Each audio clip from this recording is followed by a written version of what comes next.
this thing was wrong and it should not be done. Yes, Dr. Theo Acheampong. Yes, good morning to you and everyone. I've been following the debates and the conversations quite keenly.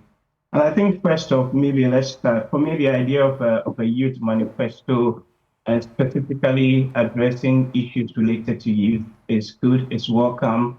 I applaud the NDC on that side, particularly when you look at the population and housing census, the 2021 data that actually shows that 8 in 10 of our population, or 80%, is actually below the age of 40 years, more or less, right? So you've got major issues to address and major issues to tackle. And I think all the political parties would have either a manifesto within the main manifesto or separate documents that would address or deal with issues of the youth and unemployment and all of that. So that's commendable. But specifically on this issue of scrapping academic fees for level 100 students and related matters, I go back to what I have said on this platform and others, severally, what I call the politics of principles, right? If you recall, you actually asked the Honorable Okjeto a question and you said, well, it's a wholesale approach. And the conversation, if you use free SHS as the argument back then, and some of us actually wrote, there are papers that were written on this, that you actually have to find a means, to target and find a means to get those who genuinely, for one reason or the other, cannot access these educational facilities, to be able to allow them to get access to it.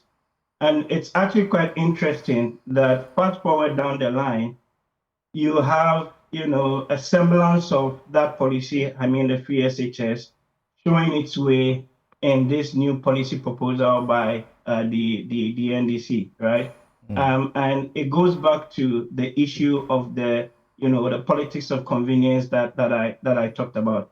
And it's important because something your producer showed a number of charts on the screen. I think the first one or the second one, where you had about 113,000 or so getting the enrollment, and eventually was about 70,000, but you've got a gap of 43,000 that for one reason or the other are not able to access, right, the admission. And this is presumably only university admission. So these numbers here may even be much bigger if you add the nursing colleges, teacher training, and all the other categorizations of university or tertiary, education.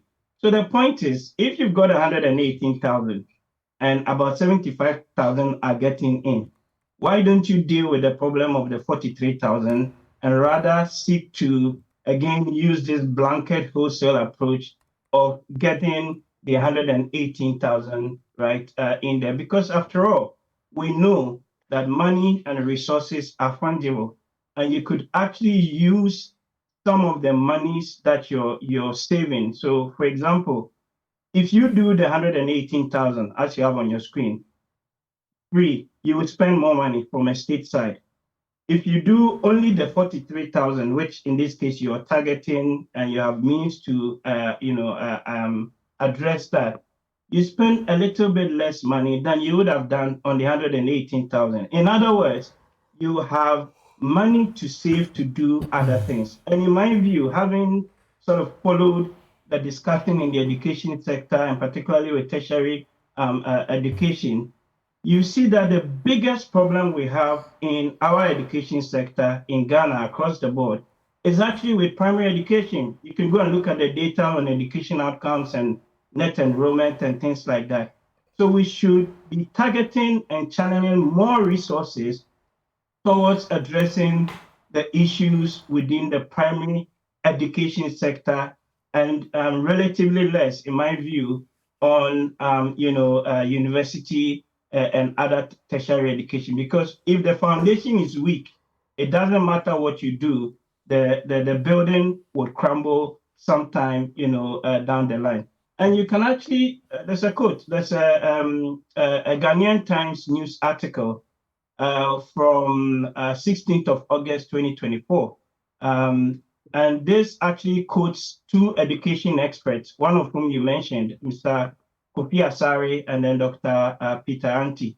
And I would like to read that to put this into context. It says that, quote, two education experts have recommended that the National Democratic Congress focus its proposed free academic user policy specifically on first-year students in public universities who, and I like to stress here, are genuinely unable to pay the fees rather than applying it to all students. And you can go on and you can go further. So even the experts within the sector and those who follow these issues much more closely are proposing some form of targeting and some form of means testing. We can have a debate as to how do you do that. But I think the principled policy position, especially in the context where you have scarce financial resources, you are in an IMF program, and the fiscal space is just not there. Even if you uncap Get Fund, I would argue that uncapping Get Fund, the extra monies that are there should be channeled to primary education, because that is where the biggest weakness in our education sector is. So, the proposal is welcome. It should be fine-tuned. Like I argued with Free SHS, there has to be a way or means for people that genuinely cannot afford to be able to access. And we do not live in a world that we have unlimited resources. I have said again that sometimes we behave like we are Arabian kings, right? As though we have all the money in the world to do everything. But the reality is that we do not have. And so you've got to prioritize, even within the education sector, and spend the monies where they are most needed. And we need principled politics, in my view, really to move this country forward. All right. Thank you very much, Dr. Theo Acheampong. And we'll have to end this here. But